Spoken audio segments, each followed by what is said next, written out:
Jadi yang namanya Nyawiji itu kalau kita latihan desa Trate disahkan, ya otomatis kita udah sama-sama minum air sumpah, itu sudah Nyawiji,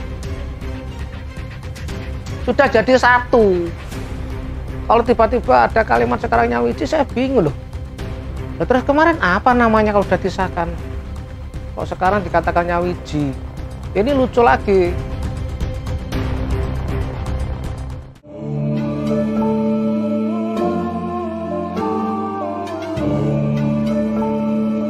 Baskoro Manjer Kamulyan.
Assalamualaikum warahmatullahi wabarakatuh.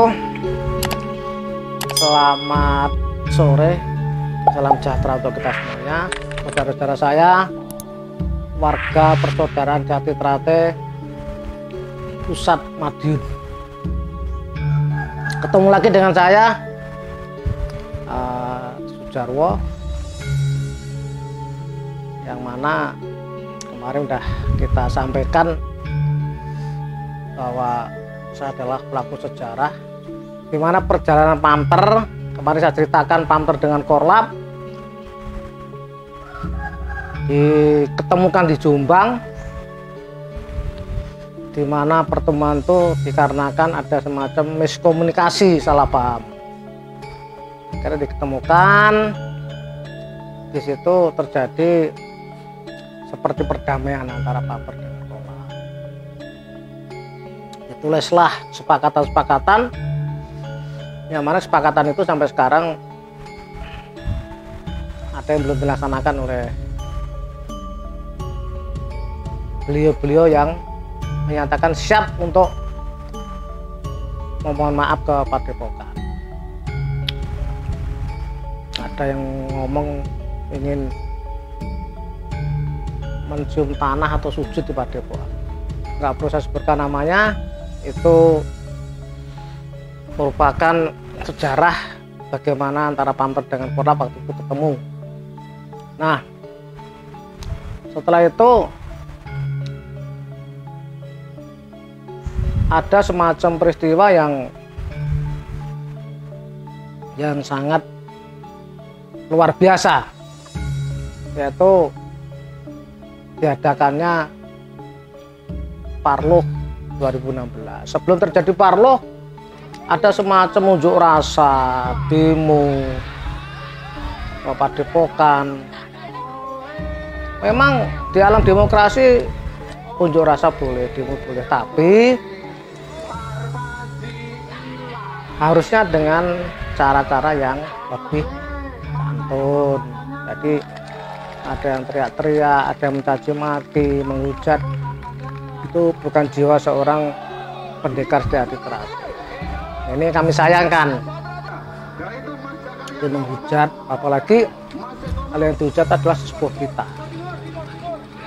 Jujur aja, di Jati Trate ini bermacam-macam manusia pendekar Jati Trate.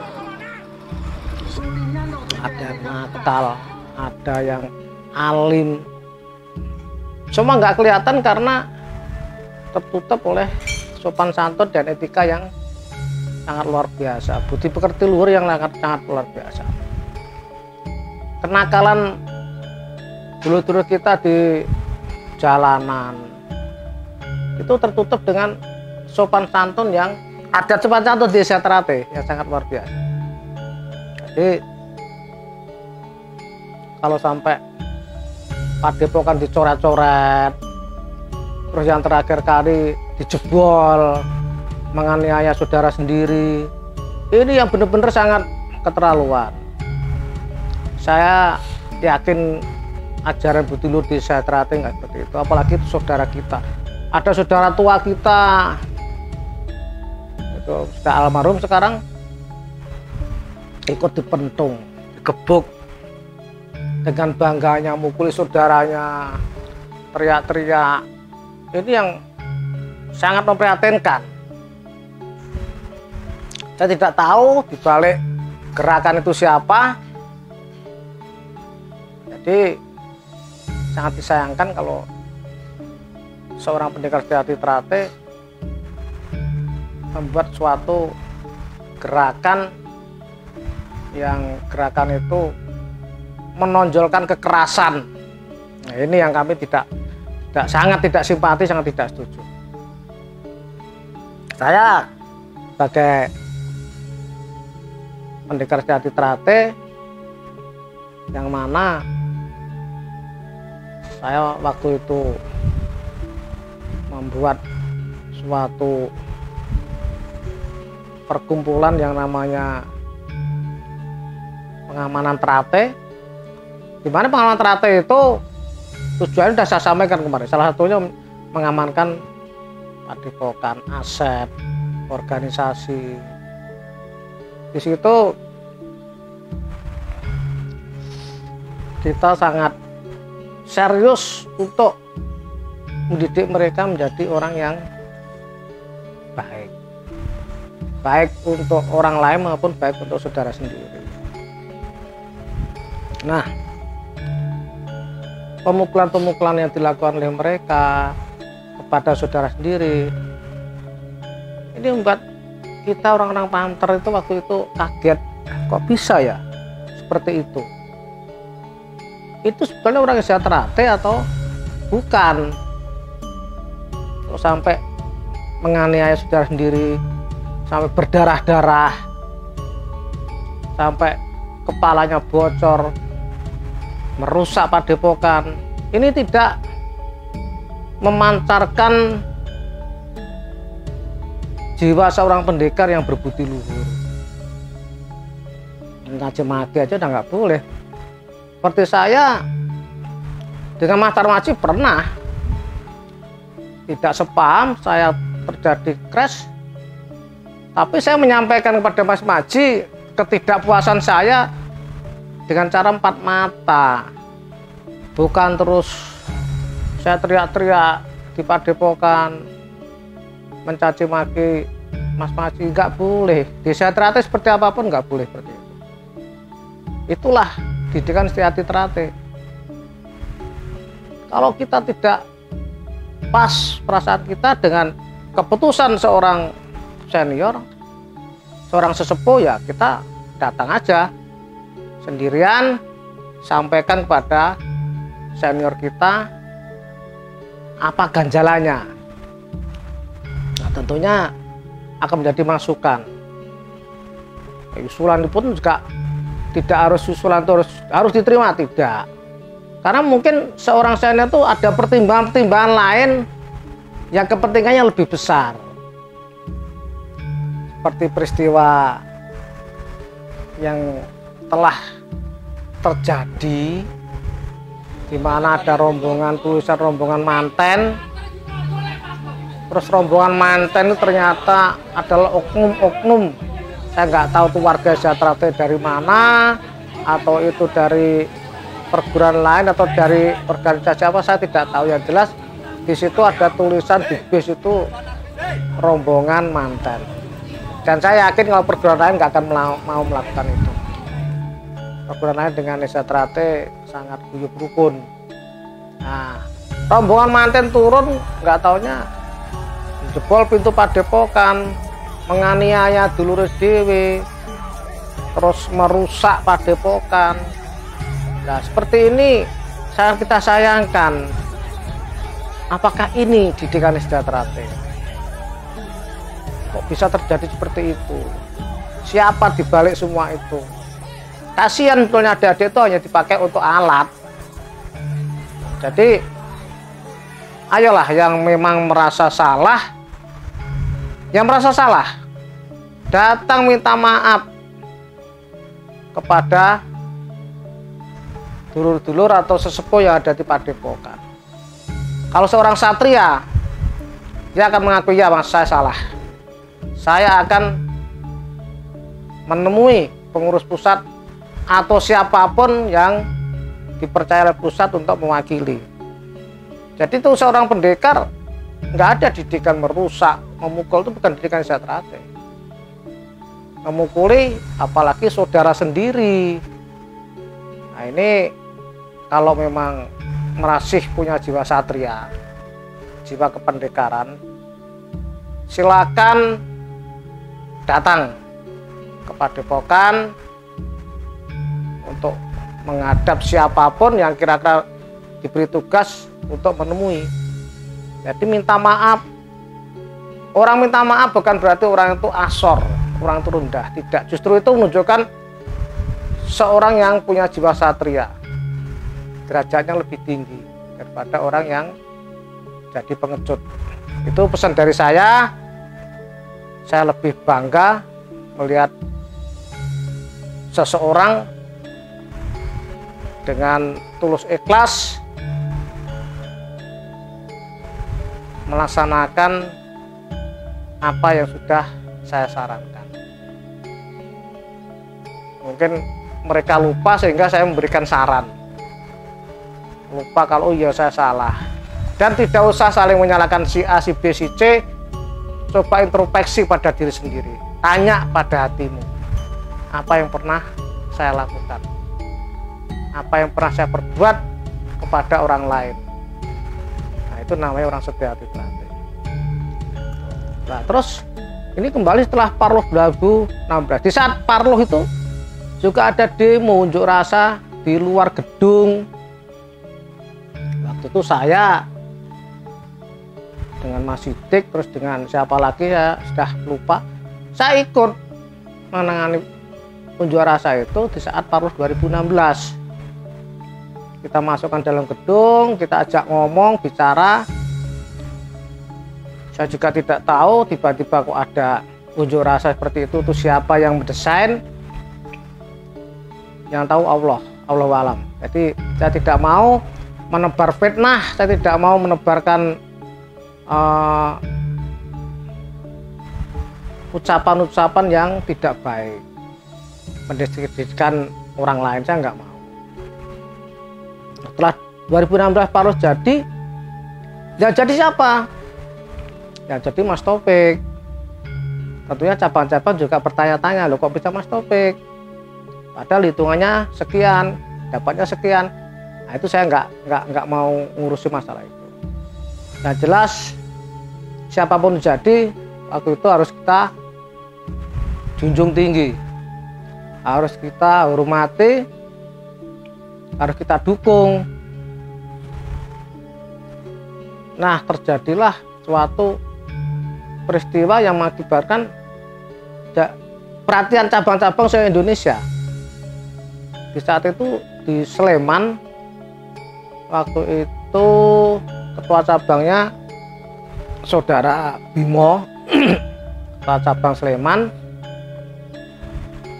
yang mana saudara Bimo ini kepengurusannya belum selesai. Tiba-tiba ada semacam parapatan cabang yang tidak melibatkan pengurus. Ya tentunya ini membuat gaduh. Maka saya pun waktu itu dengan tim Pamter, kalau nggak salah 9 ya, meluncur ke Sleman mengantisipasi supaya tidak terjadi benturan antara pihaknya saudara Bimo dengan pihak yang lain. Pihak yang lain itu yang mana saya juga nggak perlu menyampaikan, yang jelas di situ saya sudah beri masukan. akhirnya tetap dilaksanakan oleh mereka.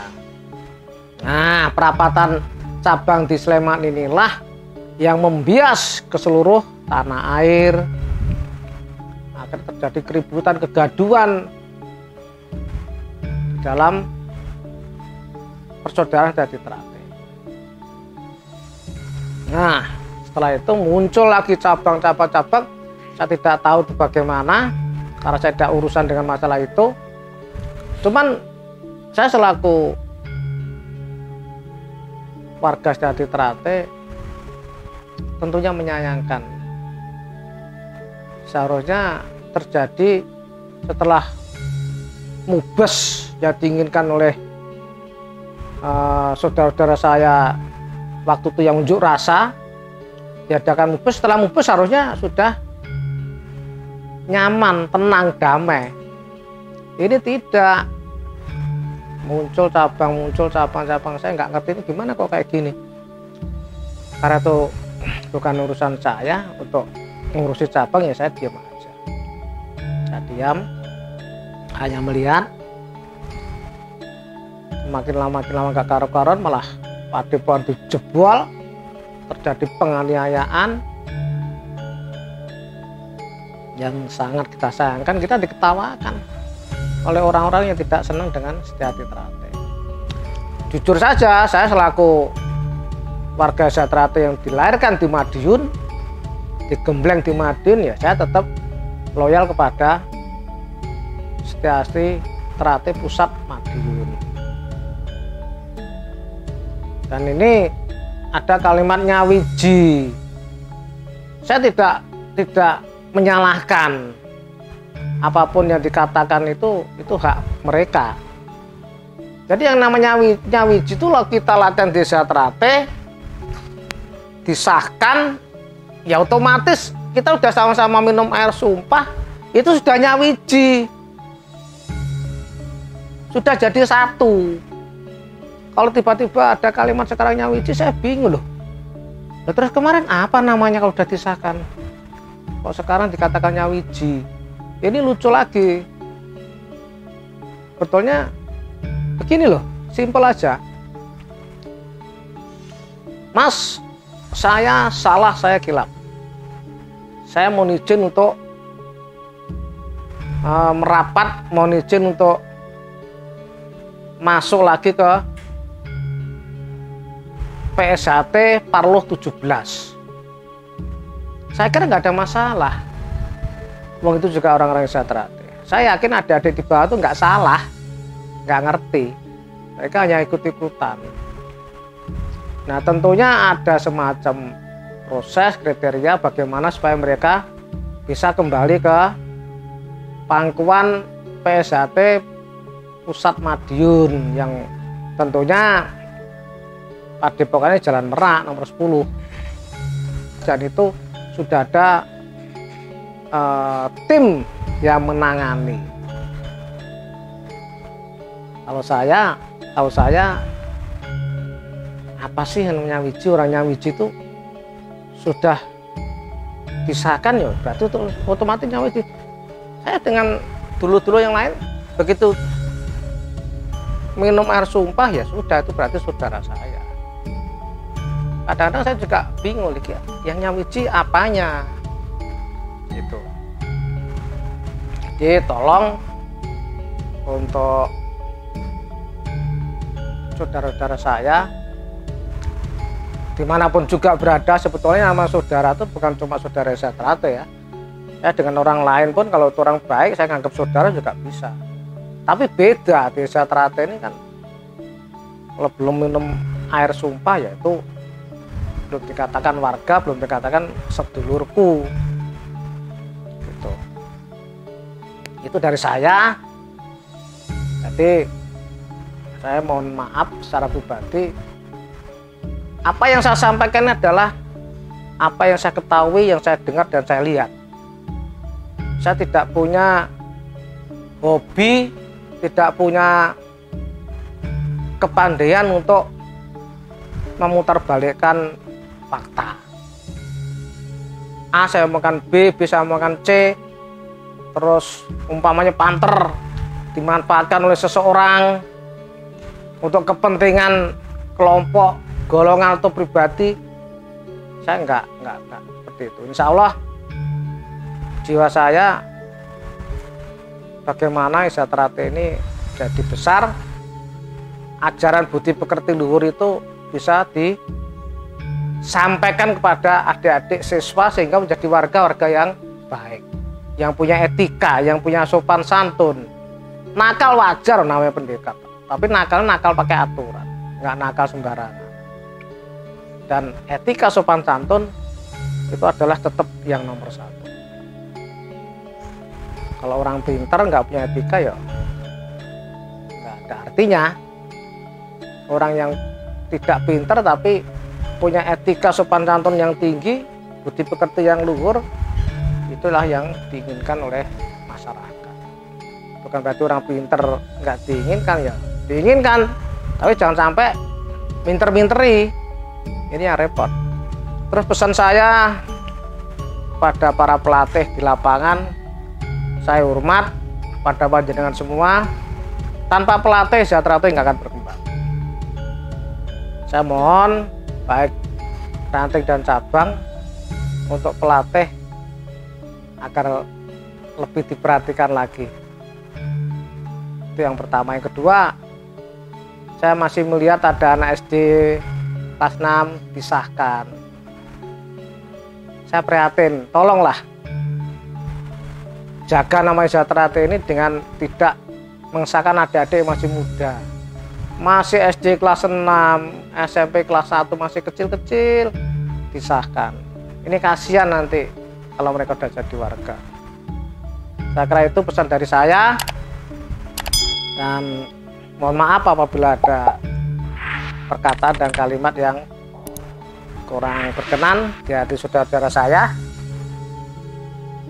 Saya kira cukup sekian. Marilah kita tetap bersemboyan selama matahari masih bersinar, selama bumi masih dihuni manusia, selama itu pula persaudaraan sejati Trate tetap jaya, kekal, abadi untuk selama-lamanya. Isha Trate jaya. Wassalamualaikum warahmatullahi wabarakatuh.